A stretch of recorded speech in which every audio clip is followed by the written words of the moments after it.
बोल घासीदास बाबा की जय।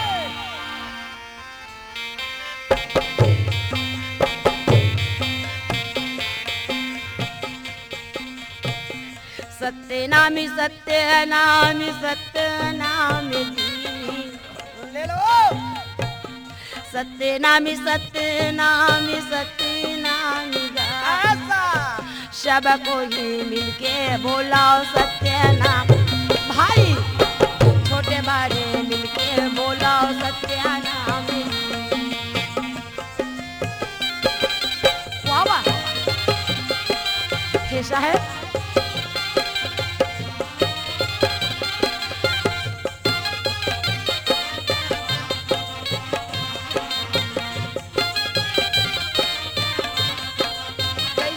हाँ सारा हो जग में तेरा जयकार बाबा छोटे बड़े मिलके बोलाओ सत्यनाम ए दे भैया हो।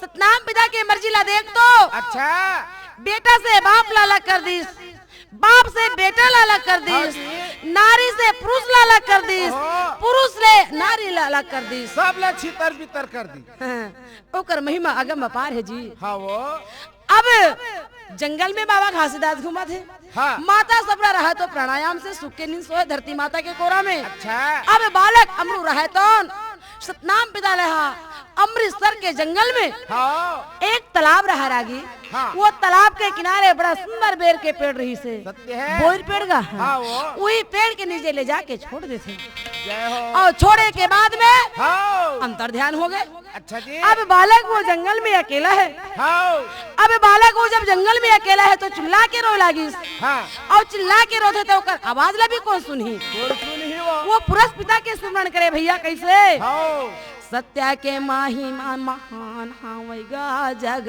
जाने न कोई ए बाबा के महिमा महान हावे हो कोई पार न पाई। ये दे गुरु के महिमा महान हावेगा कोई पार न पावे ए बाबा के महिमा महान हावे जी कोई पार न पाई। ये कोई पारे न पावे कोई पारे न पावेगा पारे नहीं हो पावे पार न पाई कोनो पार सही न बात है जी पावे। कोई पार नहीं पावे पिता के कहानी ला महिमाला आओ पारे न पावे कोई पारे न पावे जी पारे न पावे ओ पार न पाई कोनो पार न पाईगा पार न पाई। कैसे पुरुष के महिमा महान होगा कोनो पार न पाई पुरुष के महिमा महान हावे जी कोई पार न पाई। बालक चिल्ला चिल्ला के रोवे भैया बोर फड़े रहे वो बोर के फर टपक टपक के गिरत रहे वही बोर के फल उठा के बालक खाए लगी अच्छा जी। बिना पाँव के वो निशा दिन चलाता है निशा दिन चलाता है ए बिना पाव के वाह जी वाह। चलाता है निशा दिन चलाता है। ये बिना पाँव के जी निशा दिन चलाता है निशा दिन चलाता ओ है बिना पाव के निशा दिन चलाता है। पुरुष के महिमा तो देख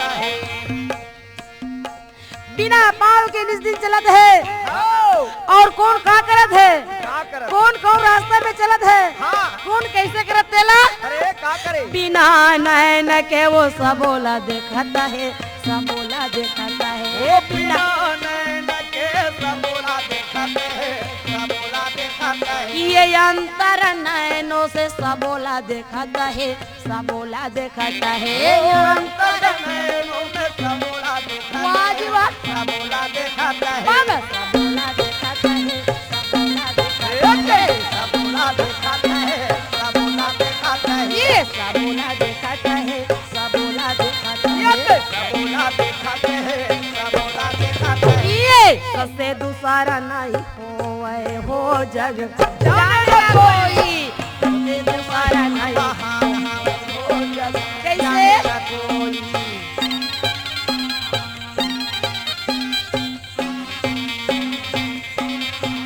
बालक रहा थे बोरला खा के बोरला देख के रोई के सुरता भुला देते कहे लागिस का कहे हे बाबा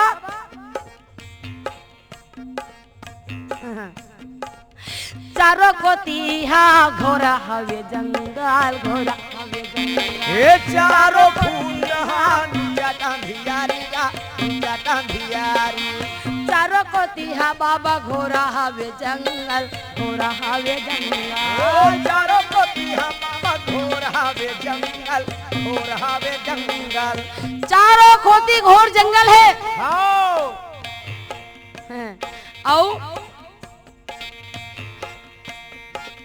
कैसे करो हाँ कहाँ जाओ बोई रखा के गा मने तो हवे मंगल हृदय महावे मंगल बोली रखा के मन होगे मगन मन हावे अरे बोई रखा के मगन है बेचारा वो जंगल में का करे सही है वो मना हावे मागाना मना हावे मागाना मन होगे मगन का मन हावे मन ये मना होगे मगन जी मना होगे मगन मन हावे मगन का मन हावे यहू हो का करे का करे ससे दूसरा नहीं होवाए जी कोई पार न पावे गुरु के महिमा मान हावेगा कोई पार न पावे गुरु जी के महिमा यहू ओकरेज खेलेगा कितना पिता के कोई पार न पावे कोई पार न पावे एक घनघोर जंगल में बोर खा खा के मगन है लइका अच्छा हाँ। अरे सुरता आतीस तब बोर ले खा के मगन हो रही थी और सुरता आती दाई दादा के तो जोरदार चिल्ला चिल्ला के रोती रोवा अब वो जंगल में कोनो चुप कर तक नहीं मिले लेकिन बात कहा है भैया ओकर लइका रोवे ना हाँ। तो नाको डहार ला निकले और वाखी डहार ला घलो आंसू निकलेगा अच्छा। हाँ, लेकिन वो आंसू के पुछैया नहीं वो नाक के पुछैया नहीं आओ। हाँ, वही बोर पेड़ के नीचे बैठे रहा है और ओकर आँखी के जो आंसू बहत रहते हैं हाँ। बही बही के दीदी वही तरिया में जावा ये दे जावत ये दे जावत है दाई तोला काका दरिया के पानी भैया आंसू मिला ना लगा हमारी बन गई वही दरिया के पानी हमारी बन गई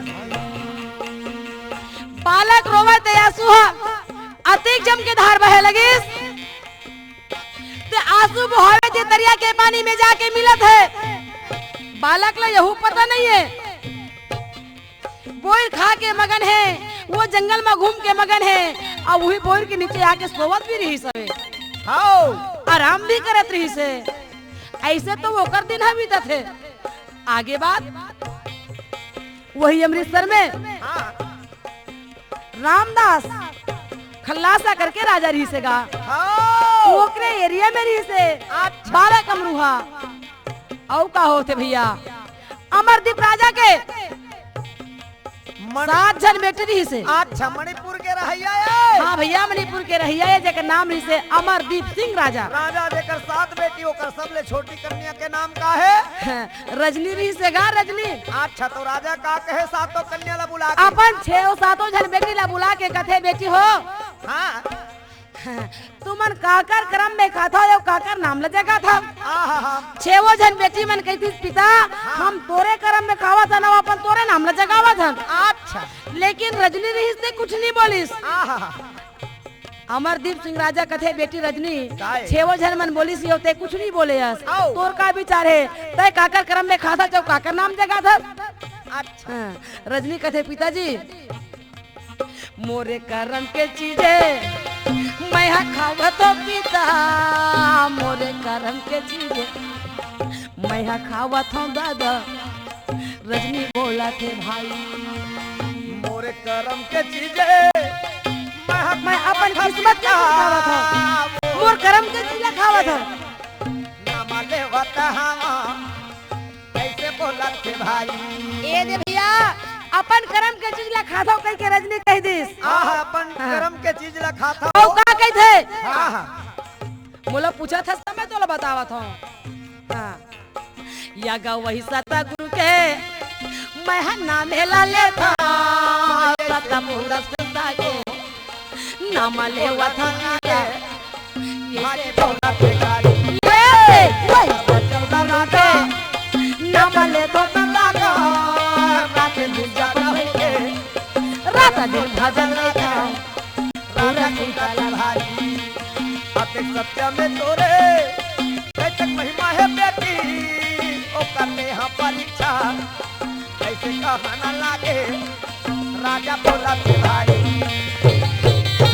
रजनी कहते पिताजी हाँ। हम अपन कर्म में खाथन और वो सब गुरु के नाम ल जगा थन अच्छा। और वो सब गुरु के नाम ला हम रात और दिन भजत रही थन वाह अतका बात ला सुने तो अमरदीप सिंह राजा रहते भारी गुस्सा हो गए क्रोध हो गए और क्रोध गुस्सा गुस्सा में आके अपन नौकर ला बुलाते ये कहाँ हो गई अरे ये लड़का कहाँ थे अपन कर्म में खाता है वो सतगुरु के नाम ल जगाता हूँ देखा मैं वो सतगुरु के ताकत अरे जा रे कोई भिखारी भी पंगा हो तेला पकड़ के लाहू एक शादी कर दे या विदा कर दे मैं एक कर्म ला देखी हम तो रास्ता में कहाँ मिल गए मन हाँ। खोजे बर गिनता अरे रास्ता में कहाँ मिल गया भैया ये मन तो खोजे पर जावत लेकिन वकील कौन आवत है कौन आवा थे राजा पिंगला है अपन गुरु के श्राप से कुष्ठ के बीमारी हो गई से हाँ। पूरा बदन में रसा चुचवावत रही हाँ वही बात लग महू कहत रहे होनी रेंगे के ओकर शक्ति नहीं रही से भिनभिनावत रही से माछी झुमत बैठे रही वही ला देख डरी आइया मन खोजत जाते वही पहुंचा डरी हाँ तुरंत उठा के ले आइस ऐसने लत राजा के उठा के ले लानिस गा। आओ।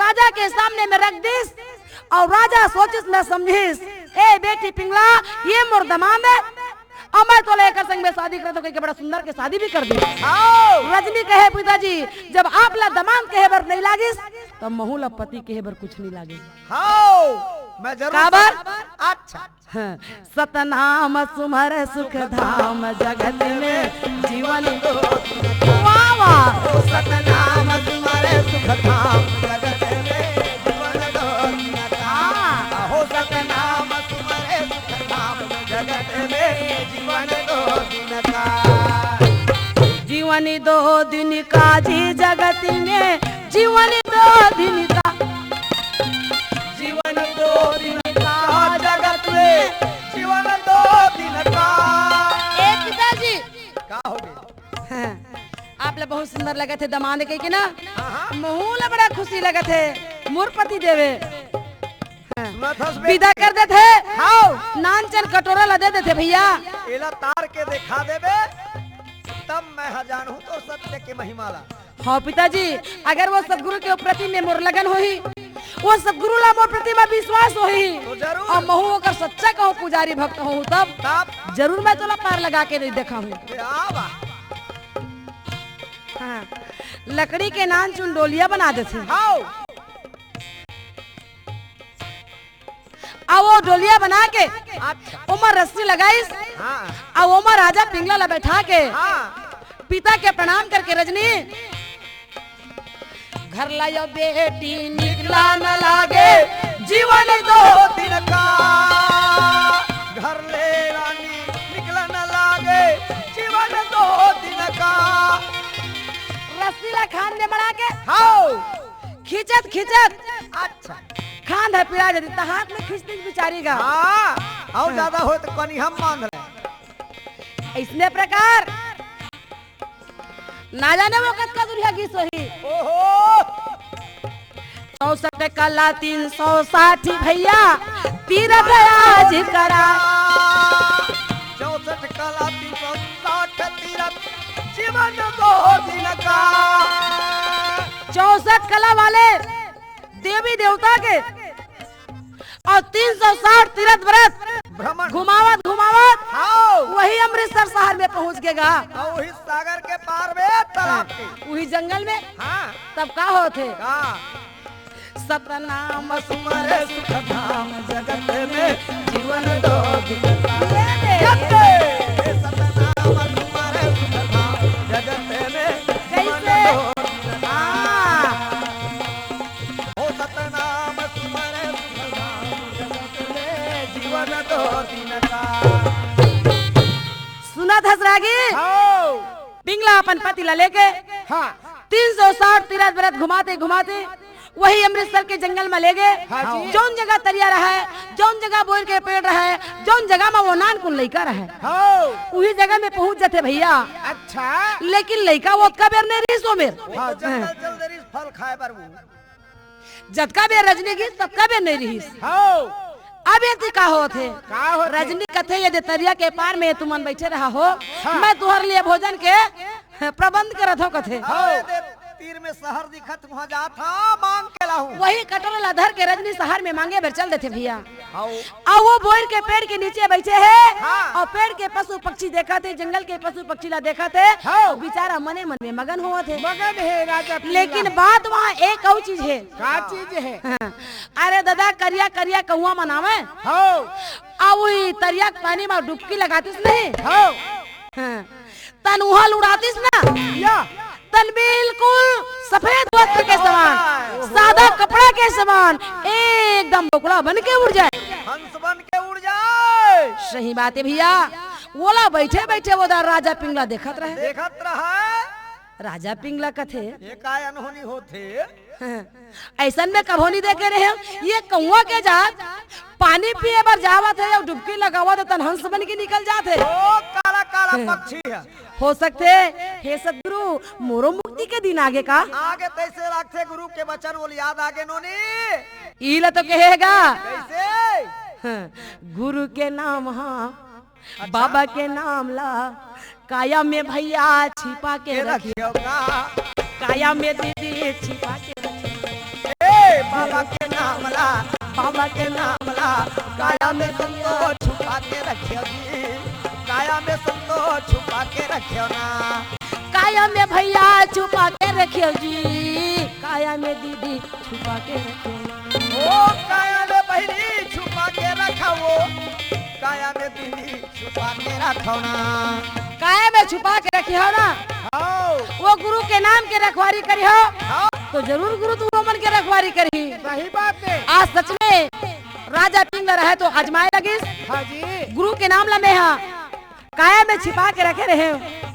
एक कनी गलती के कारण गुरु मोला श्राप दिस, हाँ सारी बदन में मोर कोट की बीमारी हो गए। हो गए अब वो गुरुला में नहीं छोड़ो, नहीं छोड़ा सदा दिन वो गुरुला भजी हाँ। ओकर नाम ले लू अब वही गुरु के नाम ला लेकर के हाँ रहा तो कौआ हंस बन गए, हाँ तो मोरो काहे ला डुबा के देखा। देखा मुक्ति हो जाही का वो पुरुष पिता के नाम ला लेकर के अच्छा जी राजा पिंगला रहे तो बोर के पेड़ ला हाँ एक हाथ में धरिस, अच्छा हाँ।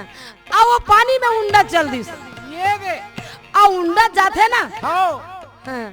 अब उहल निकलते हाँ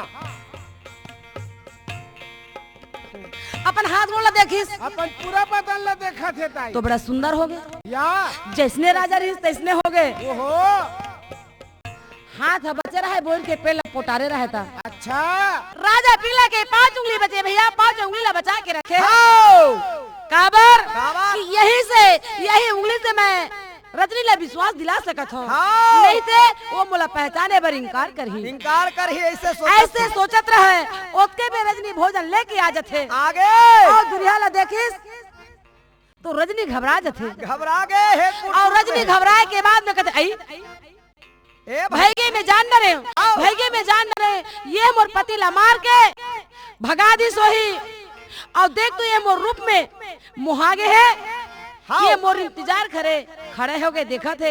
मैं ये तीर में जाऊं तो ये मोला अपना झन लेवा है, ये मोला मार झन देवा है, ये मोला गाड़ी झन देवा है। डर हो जाते पिंगला भैया रजनीला और घबरा करके बस्ती और भागत जाते जी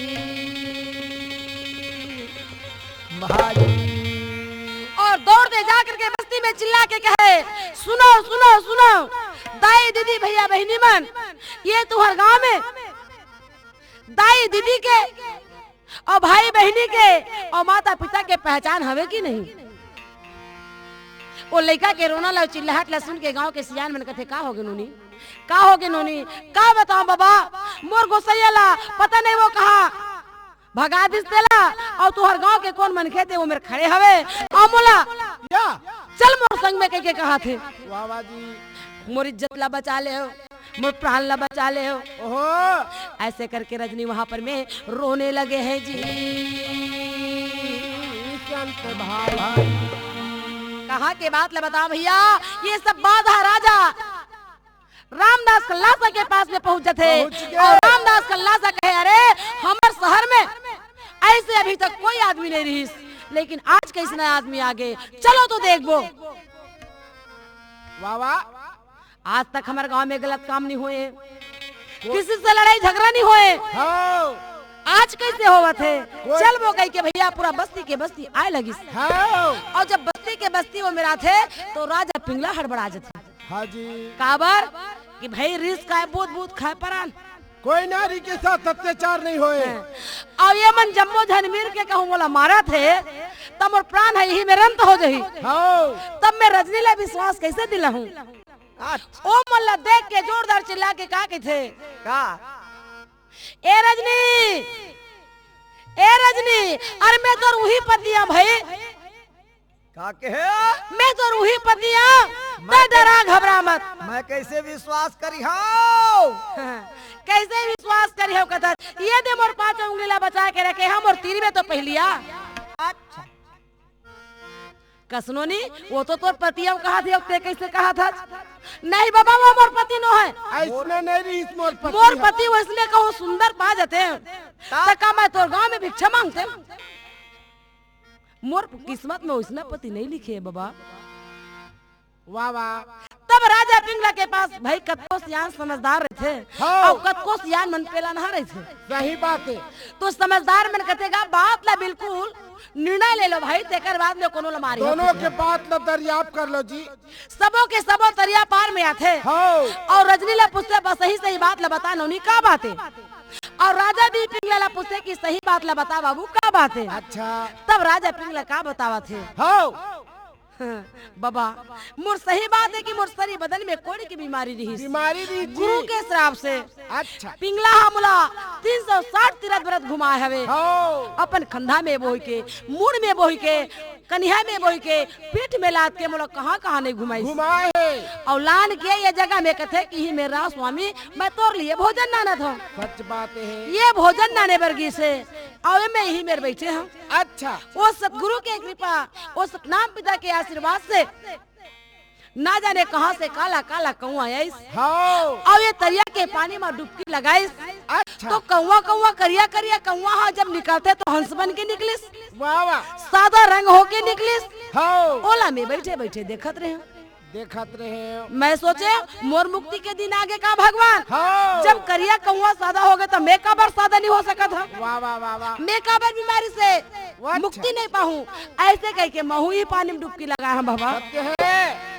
ये पानी में डुबकी लगा है, हाँ यही पानी में डुबकी लगा हूँ। रही के बात कि रजनी सचमुच मोला नहीं पहचानी करके ये मोर 5 उंगली बचा के रखे हो जी, और तुहर मन के बीच में ये 5 उंगली ला ये तरिया के पानी में डुबावा था। और बाद निकाले के बाद देख लू आप मन देख लू भाई बात कहाँ से कहाँ आगे आगे। सच में 5 उंगली ला राजा पिंगला डुबाएगा, वो उंगली स्वच्छ बन के निकल गए। राजा प्रजा नेंगी जोगी पाड़े प्रधान रजनीला सब ला विश्वास हो जाते हाँ जी कि सच में यही राजा पिंगला है। तो गुरु वचन तिलगा के सागी जो जो थोकी तो जागी। तो गुरु के वचन हाँ कबो व्यर्थ नहीं जाए भैया, सत्य है सत्य ही रही थे। हाँ पिंगला पति स्वीकार कर लेते रागी, वाह अपन गलती ला माफी मांगते। हाँ। हे पुरस पिता मोर से गलती हो गई ते मुला क्षमा कर बे। अपन पति के चरण धो के चढ़ामृत लेते राजा मन से प्रणाम करके कहे कि मैं हाँ अमरदीप राजा के बेटी हूँ, मोर नाम रजनी रही से। आज देख तो सबला बोधित करके रजनी पिंगला पिता के पास आए लगे है जी। और पिताजी के पास में आते भैया हंसते हुए गाते हुए तो कैसे गा हवे। सत्य नाम सत्य नाम सत्य नाम सार पिता माही माया पार सतगुरु ज्ञान लखाई रे तुर हो जाही बेड़ा पार सतगुरु नाम सुमरि रे। सत्य नाम सार हमका हो ही बेड़ा पार सत्य के नाम ला सुमरिने काया हो ही बेड़ा पार सतगुरु नाम ला सुमरिने। पिताजी सुना तो बताना। सत्य नाम सत्य वाह, वाह। नाम सार पिता महिमा है अवतार सतगुरु नाम सुमारिए तुर हो जाही मेरा पार सतगुरु नाम सुमारिए ये सतगुरु नाम सुमरि ले पिता गुरु के नाम ल सुमरि ओ सतगुरु नाम सुमारी ले पिता सतगुरु नाम सुमारी ले ओ सत्य के नाम ल सुमरि ले पिता गुरु जी के नाम ल सुमरि ओ सत्य नाम सार तोरे महिमा है अपार सतगुरु नाम सुमारी ले तुर हो जाई मेरा पार सतगुरु नाम सुमारी कैसे सत्य नाम पार हो जाही बेड़ा पार सत्य गुरु ज्ञान लखाई दे हो जाही बेड़ा पार सत्य गुरु मार्ग बताई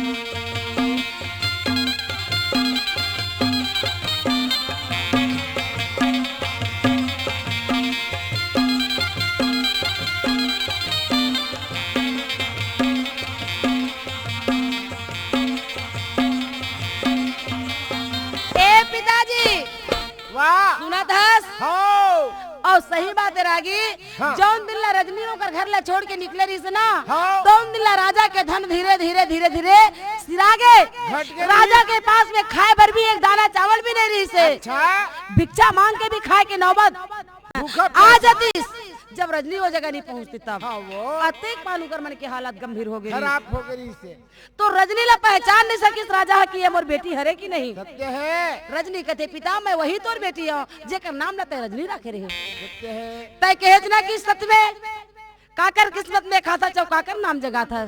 हाँ। आज मोर पुरस पिता के कृपा ला देख ले आज मोर सत्य के परीक्षा ले पिता आज सत्य में देख ले मैं सत्य में चला था तो मोरा कायला देख ले और तोला देख ले काहे सत्य में जानता सत्य के सहारा में धरती आकाश धरती ओ सत्य के सहारा में धरती आकाश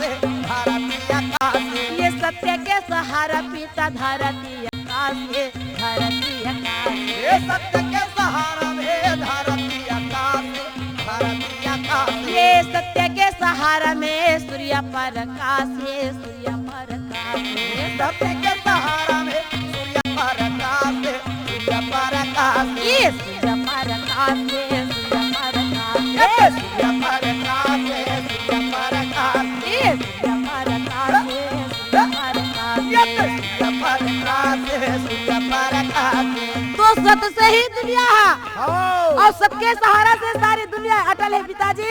सत्य है आज के बाद तोला मैं समझावा तो मान जा का कहा थे सत्य कर गुण लागा ही संसार तो हो जाई मेरा पार सत्य कर नाम लगाई दे हो जाई मेरा पार सतगुरु ज्ञान सुमारी सत्य नाम सार गुण महिमा पार सत्य गुरु ज्ञान लगाई दे हो जाहि मेरा पार सतगुरु ज्ञान सुमारी हो जाहि मेरा पार सतगुरु नाम सुमारी बोल सतनाम पिता गुरु घासीदास बाबा की तो सत्य से ही दुनिया हमारे पिताजी वाह वाह सत्य के सिवा दुनिया में और कुछ नहीं है। अच्छा हाँ बेटी मैं गुरु के नाम ला भुलाया भुलाए। मैं सबके ऊपर में दाग लगाया मैं सपना नहीं माने आहा। एकर सती सतगुरु भी मोर से परीक्षा ले ली मोर गल सही है।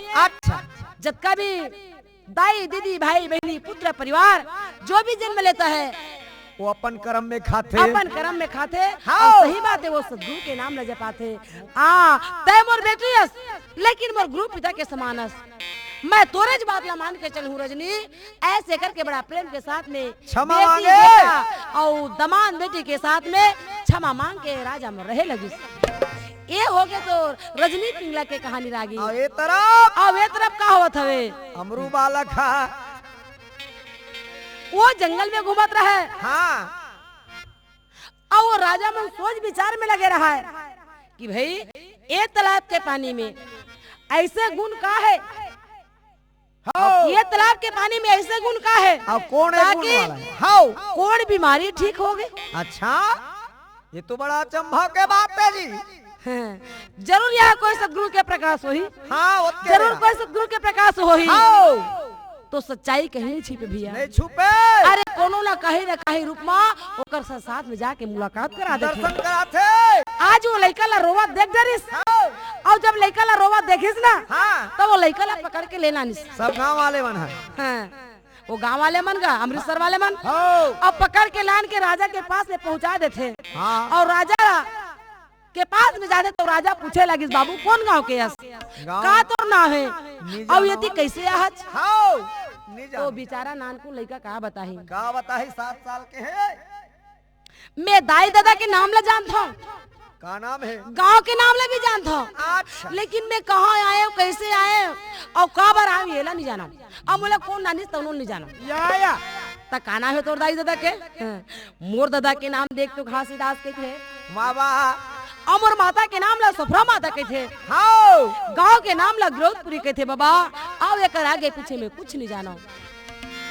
ये शब्द ला जब सुनते ना हाँ हो सकते कोई महात्मा पुरुष के लड़का है लड़का हो ही द्रव्य शक्ति वाले और एक जगह बहुत बड़े शक्ति हो ही, एकरे से तो प्रकाश नहीं आगी सही तरिया में। उसने तो बात सब बात ला पूछे लगी, जाके बताते कि भैया मैं ये में रोवत रोवत बैठे रहे। निष्प्रतिदिन रोमा हो जाके देखेगा परखैया परख लेते लड़का के आंसू के जब धार निकले है तो वो मेरे धार के चिन्ह पर गिरी। रहे बोर के नीचे से तालाब तक के चिन्ह पर गिरी, हाँ। सब जन जान डरिस कि यही लड़का हा सतनाम पिता गुरु घासीदास पुरस पिता के अवतारी लगा थे।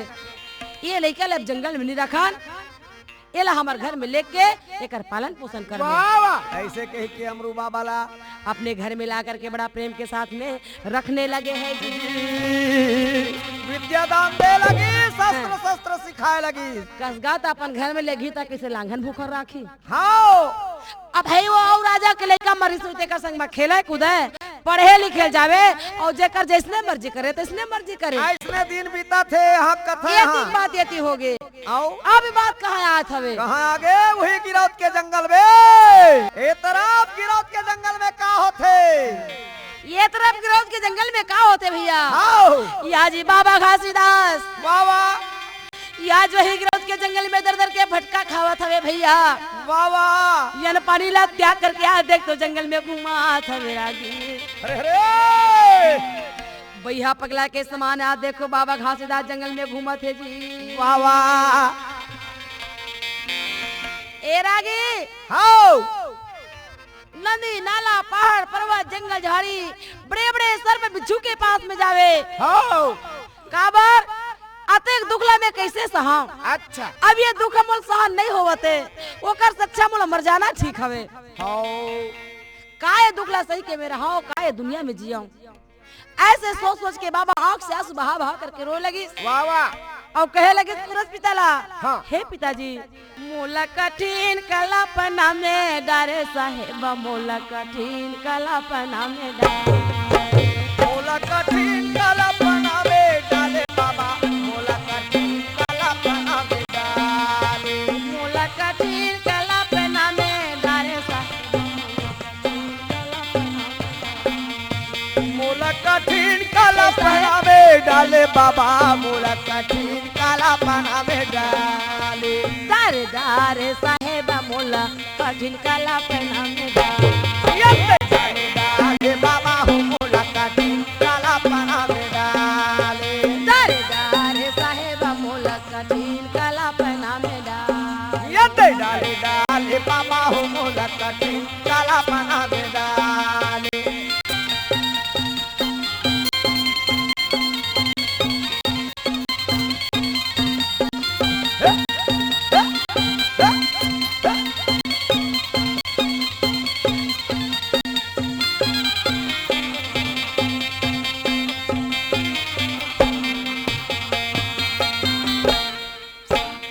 पहली पंथ मोरे माता हरली पहली लिए पहली पंथ मोरे माता हरि लिए ये पहली पंथ मोरे माता हारा लिए माता हरि लिए पिता माता हरि लिए माता हारा लिए बाबा माता हारा ये लिए माता हरि लिए पिता माता हरि लिए ये माता हारा लिए बाबा माता हारा लिए ये प्रस्तुता अरे जे समय में 9 महीना के रहे हूँ अच्छा आज वो माता ला मोर से छोड़ा के लगे ले गए आज वो बालक बन के वो दुख रहा कैसे कैसे भूला निकली सोही अच्छा कैसे वो दिन है बीती सोही पिता बोला कैसे भूलावा वहु सुनता मोलयावत है अरे मोला गोरा सभी न तरा साये पूरा सतीता कठिन काला पना मेरा दारे दारे साहेबा मोला कठिन काला पना मेरा मोला दूध बिना तरे साये बाबा मोला कठिन काला पना में डाले डाले डाले बाबा हो मोला कठिन काला पना में डाले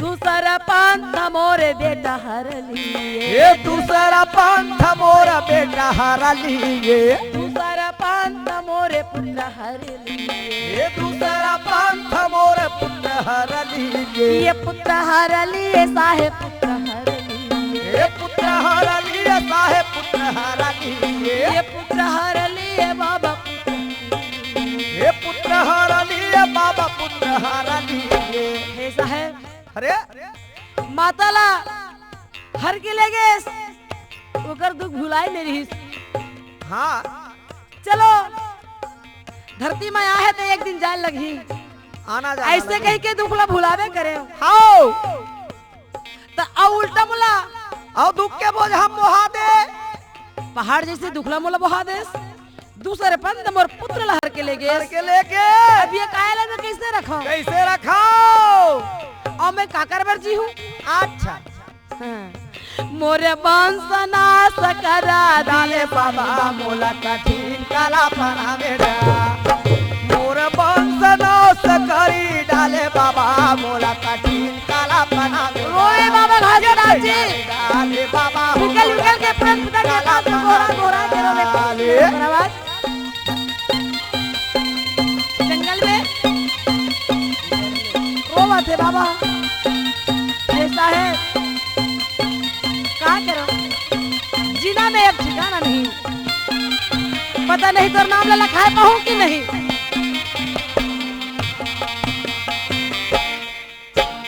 तीसरा पंथ मोरे नारी हर लिए ये तीसरा पंथ मोरे नारी हरा लिए तीसरा पंथ गुरु नारी सही हर बात।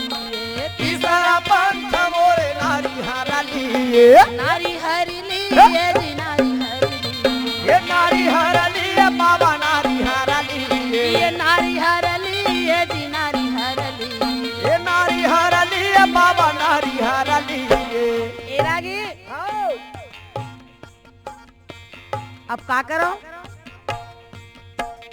माँ हम नगालेस बेटल नगालेस अच्छा बाई भी नगालेस पिता आहा। तो अब काकर आसरा से जी हम और कैसे दुनिया में जी हम आओ मैं कैसे करके दुनिया में बीता हूँ साहेबा मोला कठिन कला पर हमरा ये मोरा दुख कर बोझा बो हाय बाबा मोला कठिन काला पना में डाले कठिन डाले कला डाले बाबा हो मोला कठिन काला पना में डाले डाले डाले बाबा हो मोला कठिन काला पना में डाले हे पुरस पिता ते मोला अतेक दुख काबर देवत होबे हाँ जी अतेक बड़े बड़े चीज से मोर से परीक्षा काबर लेवत होबे क्या पिता बात है भगवान आज मैं सबके नाम ला दुनिया में जगह हूँ सबके प्रचार करी हूँ सबके नाम ला उजागर करी हूँ कह के मैं कसम खा के मैं आए हम पिता सत्य है आज ये सबके नाम से आज जपे से मोला अतेक बड़े परीक्षा मिला थी अतेक बड़े बड़े मोला दुख मिला था तोर नाम ला मैं कैसे जगह हूँ वाह वाह ओकर से अच्छा एकाला महुला छोड़ के तोर पास में आना मोला बहुत अच्छा है। अच्छा अब मैं जी नहीं सका, बाबा अब ये दुनिया में रह नहीं सका, अब मैं तो सबके नाम ले लीजिएगा। बाबा मोला बहुत हरास कर डरे, अरे मैं तो ला बार बार कह रहे हैं कोई प्रकार के मोला दुख मिली, कोई प्रकार के आज मोर कायला सुख नहीं मिली, तकलीफ होई तो वो समय आके मोला दर्शन देवे कह रहे हैं। अच्छा आज मोला एको दिन दर्शन नहीं देवो तज पिता काबर मोर से यते बनते नाराज होके मोर परीक्षा लेवा तज कहे जी भाई भैया छाता पहाड़ देखे हो, वो पहाड़ के वो जंगल के पहाड़ कते ऊंचा है तेला, हाँ पहाड़ के ऊंचा में चढ़ के जब वहां से कूदे काबर मैं एकर ऊपर ला कूदी हूं तो जल्दी से मर जाऊं, लेकिन कहाँ पाबे नीचे कूदते भैया तो वो पथरा ढेला वाला जनावा ही नहीं, फूल जना अरे फूल के समान वो गद्दा जनावत हवे, अच्छा। फूल के गलीचा जनावत हवे, अरे। लेकिन ओकर बदन में एक अनेक खराज भी नहीं आवे। कहा के बात ला बतावा रागी, वाह वाह बड़े बड़े जंगल के जो जानवर है बाघ भालू शेर हाथी कोलिया बाघ बिगवा के पास में जावे कि मोला देखी तो जल्दी से खा ली, लेकिन ओला देख के वही मंदुरिया भाग जाए, कोई वो कर शरीर ला नुकसान नहीं पहुंचावेगा। अच्छा उसके बेरा अब क्या करे, अंत में शेर के रूप बना के अच्छा भयानक नरसिंह के रूप बना करके अच्छा भगवान विष्णु रहे तो आओ। घासी के पास में आवत रहे, आवत है ओला घासी दुरिहला देख डरी, देख डारी दुरिहला देखे तो मार बेकरार रूप बनाया है, विकराल रूपे घासी कथे इच्छा मोला खाही है। खाही अब बने बन गए, चलाओ कर अब एकर से मैं बोचक नहीं पावा और ये मोला खा लेती अच्छा हो जाती, अच्छा हो जाती दुनिया तो के दूसरा घासी। बुला लेते। अरे दुनिया तो देख के डरा के भागते, लेकिन घासी है वो कर आगू आगू में जावत है, जाते बराबर तोला थकावा मिही तोर पास में जावत है, अच्छा तब का होते तब वो का करत हवे, हाँ घासी आगू बढ़ते ना हाँ। तब वो पाछू डहर जाते, उहिड़ा पूछे कि दे घासी कहते कैसे हो गए, फिर आगू बढ़ते नहीं हाँ। वो यो पाछू डहर जाते, पाछू डहर जाते घासी कहते अरे भाई तोला खाए की विचार है तो मोला खा ले, खा ले या कौन अस्तेला प्रकट होके बता दे, और मैं तोर डहर जाता तो ते पाछू डहर घुसा जाता कौन है का है तेल मोल बता, बताओ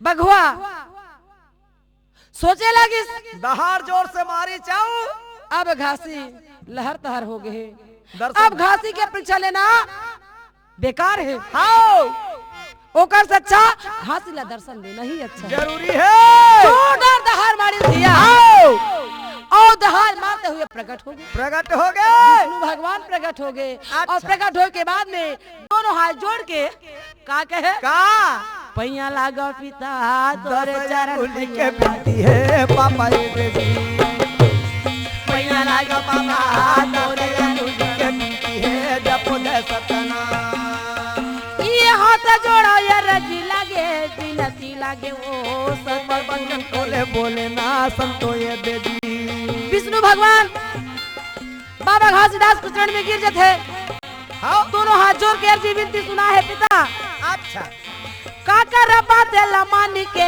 भैया बने पिता मोर ये जीता ये ना संतो ये बेटी, काकर बात माने भैया के समान जंगल में घूमा था, तय कहा था कि बेटा मोला सब के लिए छोड़ के चल दे, ये गलत है, तोर बेटा जिंदा है कहीं भी है लेकिन है, और कोनो दिन में यही वो बेटा के चिंता ला छोड़ दे, बहुत जल्दी जाके गिरौद में देख तो सफरा माता ला मर गए के बस्ती वाले मन माटी दे दे है, दरिया के पार में जल्दी से जाके वो खना के निकाल के जल्दी से सफरा ला जिंदा कर ले, ओहो कैसे मैं जिंदा करी हाओ, तही मोर पिता बन में और सफरा माता मोर माता बनी, हाँ। जब सफरा माता दुनिया में नहीं रही तो मैं काकर बेटा बनी हूँ, काकर बेटा बनहूँ तब अमृत मोला कैसे मिली, ऐसे समझावत है, अच्छा तो कैसे मैं जिंदा करी हम जी, वाह हाँ। अगर तोरे हाथ में गई हमारी दिए दे हावे पापा ऐसे विष्णु भगवान विष्णु भगवान समझावत समझावत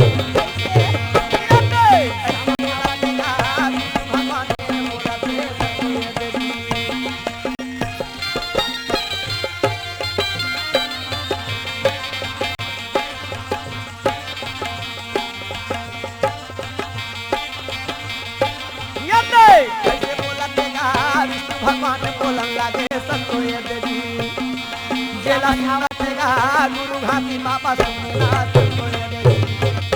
विष्णु भगवान सारा बात ला बतावे घासीला। हाउ अब ये जंगल ला छोड़ दे, आहा तोर हाथ में अमृत है और चल दाई सब ला जिलावे महू तोर संग में जाहू कथे। तो कैसे विश्वास करी हाउ हाँ, तो ले अभी भी विश्वास नहीं होते पिताजी। नहीं होते ओ देख काला हाँ, वो मिर्गा के बच्चा है प्राण त्यागे है खत्म हो गए है ओकर देख ओकर काया हंस उड़ा गए है शरीर है पड़े है पिताजी। हाउ अगर तोला यकीन विश्वास नहीं है तोर ऊपर में तो अभी भी ते अमृत पानी छिड़क दे नाम लेकर के सतगुरु के, जरूर वो मिर्गा खड़ा होके दौड़ ओहो तो चल लाबर तो बहुत दूरी हजार लगी। हाँ, ओ देख दोनों पानी के झरना उतरा थे दोनों पहाड़ के बीच में अब वो पानी के झरना उतरा थे। अगर वो मेरे कहूँ छोटे मोटे गड्ढा हो ही ना हाँ तो जरूर वो मेरे पानी रुके हो ही। हाँ झरना पानी जब नीचे में गिरते ना तो गड्ढा जरूर हो जाते नोनी। जाके देखबो का हाँ पत्थर लछेद देते पानी में देख सकती है। जब जाके देखते तो भैया जरूर वो मेरे छोटे से गड्ढा रही। हाउ वो गड्ढा ले आओ थोड़ा खनलिस खनिस खनते तो ज्यादा की मात्रा में पानी आ पानी जाते आगे वही पानी ला उठा करके हाउ गई अमृता बनावन जब लागे घासी बाबा जी सुंदर अमृत गुरु घासी दास बाबा बनावन लागे ना। नाम रूपी शब्द रूपी अमृत बना है ना हाउ वो सतगुरु बाबा के नाम ला लेकर के अच्छा और वही पानी ललान के अमृत बना के पुरस्पिता के नाम लेकर के वो मृगा के ऊपर में छिड़के है। हाँ। मृगा के मुखार बिन में डाले है। मृगा सच में उठी तो वहाँ हड़बड़ा के भागी भागे पर पल्ला भाग गए। परिवार के झुंड तरफ देखे पिताजी अतेक सकती है। अतिक शक्ति है तोर हाथ में अच्छा। और कहाँ जंगल में घूमा था। लेकिन इला का कर हूँ गड्ढा बना है तेला। हाँ, अमृत कुंड कही के नाम छोड़ दे मेरे। अच्छा एक दिन संत मन के मेरे मेला लगे मेला लगे। यही अमृत कुंड के पूजा हो ही हाउ नाम छोड़ देते यहाँ के- जेला आज अमृत कुंड के नाम से जानता ना हाँ वो जल्ला लाथन घलो वो पूजा पाठ करके के हवेगा का पानी समझ के पी ते कर प्यास ला बुझाही बुझाई अमृत समझ के पी ते कर काया अति सुख पाही मुक्ति हो जाही। ओकर काया ला मुक्ति मिल जही। हाउ नाम के शब्द छोड़ के वो अमृत ला बना दिस गड्ढा ला छोड़ दिस हाँ आगे बढ़ जाते भैया। बढ़े गजे और गाह लड़े जल भीतर और लड़ा तला गजहारी और गज के गुहार सुने सतगुरु तो नंगे पाव सिधारी आवाज कहाँ से आवत है योग नदी से गर्रियो देवे मुहमा गदला फेंकेगा आज आजे हाथी करा भाई ये भैया सुनाते गुरु बाबा सुना जब लगे भैया भजो ये पे काला बतावा तोला का सुनावा संतो गुरु के बानी जी भासीदास बाबा मोरा दौड़ाता जाओ दौड़ा चलाना लागे ना जाई कर योग नदी पास में यो बाबा पहुंचाना लागे ए दे भैया वो योग नदी में और जोग नदी में बाबा घासीदास जाके पहुंचे। दोनों जन भैया अकेला नहीं है। और देखिस तब सही में गा हाथी बेचारा है पानी पीहू कह के वो नदिया में उतरिस। हाउ अरे वो नदिया में रहे बड़े जन मगर जना ग्रह कहे थे वो ग्रह रहते अपन अपन चारा के सब ला हाँ, खोज रहे थे। खोज रही थे वो हाथी के गोड़ ला वो मगर पकड़ लिस। अब हाथी और मगर की उमेर कस के झगड़ा मारते हैं। झगड़ा हो गए हाथी बाहर लेकिन हाथी बाहर नहीं निकल पाए भैया। अतिक जम के ताकत रहा है वो ग्रह के वो लोग खींचत खींचत पानी भीतर काबर अलग अलग जगह में अलग अलग के ताकत बढ़ जाते वो। अगर बाहर होती तो वो मगर के कुछ ताकत नहीं रहती। हाँ। और पानी के भीतरी हो गए तो हाथी बेचारा के एक ऐसे गरु करे? शरीर और मगर खींचत तो पानी के अंदर जावा थे। हाउ जब चिल्लाते हाथी हा तो सदगुरु आवाज ला सुने हैं। हाउ वो जगह में आ करके भैया हाँ। फिर का करिस हाँ। हाथी गज और ग्रह के झगड़ा ला शांत करा है। शांत करिस मगर अपन पानी में चल दिस। हाउ अब हाथी कहे मैं कहाँ जाऊँ धन्य है मोर भाग्यला कि गुरु मोला मिल गए हाउ पुरस्पिता मोला मिल गए मोला यही में मुक्ति दे दे बाबा। मुक्ति दे दो अब ये दुनिया में नहीं रहा ऐसे हो सकते अगर ग्रह आज मोला नहीं पकड़ती तो तोर दर्शन होती क्या नहीं होती। नहीं होती अब जी के कहा करी हम लेकिन ए मेरे कहूँ वाला छोड़ देबे ना। हाँ मोर मोर रूप से ए मेरे पत्थर के निशान बने रही। हाँ तो एक दिन मेला लगी बाबा, हाँ यही जंगल यही जोग नदी के किनारे में स्नान करे बराही भोजन बनाही। देखी तो यही ला कही हाथी पथरे बाबा घासीदास से हाथी ला मुक्ति कर रही से। हाँ तोर संग में मोरो नाम है चलत रही बाबा। नाम है अमर हो जाही बाबा। सही बात है रागी, आज भी छाता पहाड़ जोग नदी में हाथी पथरा उहिल गए थे। हाँ पत्थर लजा के देखबे नदी में तो हाथी के शकल है, स्वरूप है। हाथी ला मुक्ति दे करके बाबा घासीदास रहे तो आगे बढ़ जाते। हाँ तो आगे बढ़त रहे थे। अब वो कहाँ जाही कहाँ जाओ ऐसे सोचत रहे थे। अच्छा वो कहते भैया ठीक है, अब मोला सबो बात ला तो बता दिस, अब जात हो गिरोध में। वाह वाह वाह। ऐसे कह के गिरोधपुरी की ओर जात रहे गा। हाँ ओत के समय विष्णु भगवान रहते थे। हाँ फिर वही नरसिंह के रूप बना के, फिर वही शेर के रूप बना करके ओकर पीछे पीछे जावत रही थी। बाबा के लहुट के घासी दे के कहते ते कहाँ आवत हस? हाँ ते कहाँ आवत हस? कहत महू जाऊ तोरे संग। हैं? घासी कथे तय मोर संग में माता, ये एक तो ऐसे मोला बस्ती के आदमी मन हाथ देख के भैया पगला कहते यो कहूँ तोला संग में लेगू तो गांव के आदमी मन डरा के भाग जाही। गांव के आदमी मन डर के भाग जाही।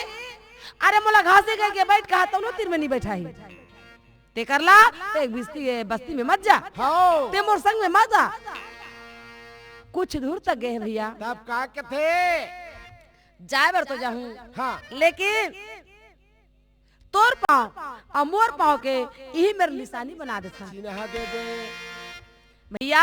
हाँ। गिरौदपुरी में जाबे ना, जे मेरे बुधियारिन बाई के मंदिर बने हवे, हाँ वही मेरे शेर के और बाबा घासीदास के पाँव के निशानी हवे। पत्थरा ऊपर में है। वही निशानी छोड़ करके शेर अपन लोक में चल देते। अच्छा। विष्णु भगवान है और बाबा घासीदास रहे थे गिरौदपुरी बस्ती में आए। बाबा घासीदास बस्ती में आ जाते हाँ और गिरौदपुरी में जब बस्ती में आते तो बस्ती वाले दुरियाला देख डरिस अच्छा। और दुरियाला देख के कहते भैया घासी आवाज है तैसे लगत है।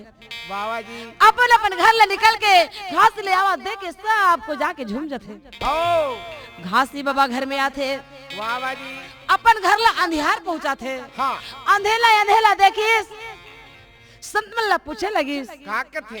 कैसे बोला सुनना सुनना लगा थेगा, सफरा माता कहाँ है? कहाँ है जी? संत मन कहे बाबा जैसे ते गए है जंगल में, वो कर कुछ दिन के बाद में सफरा माता खत्म हो गए भैया।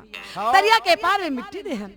अच्छा जी। घासीदास बाबा है तो सीना में हाथ दे के कहे नहीं, हाँ कौन कहते सफरा माता मर गए?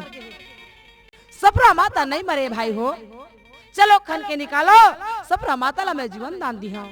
माता सोए हवे मरे नहीं है। अच्छा।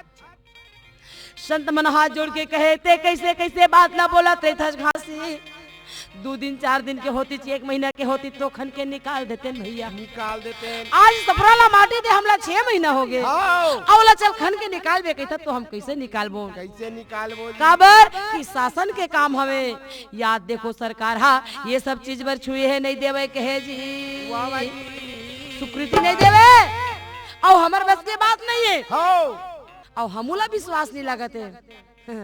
विश्वास नहीं लगते। तब? एक जन कथे ओदे तो डोकरा घर के बच्चिया बीज खत्म होई से ये तो 10-15 मिनट होत बोल खींच के लाने हो। हाँ। अरे ज्यादा 1 घंटा होत होई। ओला पहले जिला के दिखा दे घासी, दो। तब हमार मन में विश्वास आई, तब हम बलौदा बाजार दौड़बो। कैसे हमला परमिशन नहीं दी? संग देबो जी। सही बात है भैया। जा करके बच्चिया ला अमृत पिला करके बाबा घासीदास जिलाए हैं। बच्चिया रहे तो अपने रंभाते हुए माता के पास में भागे।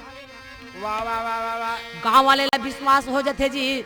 हाँ अब विश्वास ला मान करके बलौदा में आ करके थानादार है, थाना में जाके थानादार लगे लगी वाह कि वाह। भैया सफरा माता 6 महीना हो गए मरे है, ओला जिलाहू मोला आदेश दे। हाँ थानादार कहे भैया यहू मोर बस के बात नहीं है। बस के बात लो है जी। ज्यादा संख्या बना करके देखो रायपुर में आ जाते। अच्छा। यही रायपुर में भैया।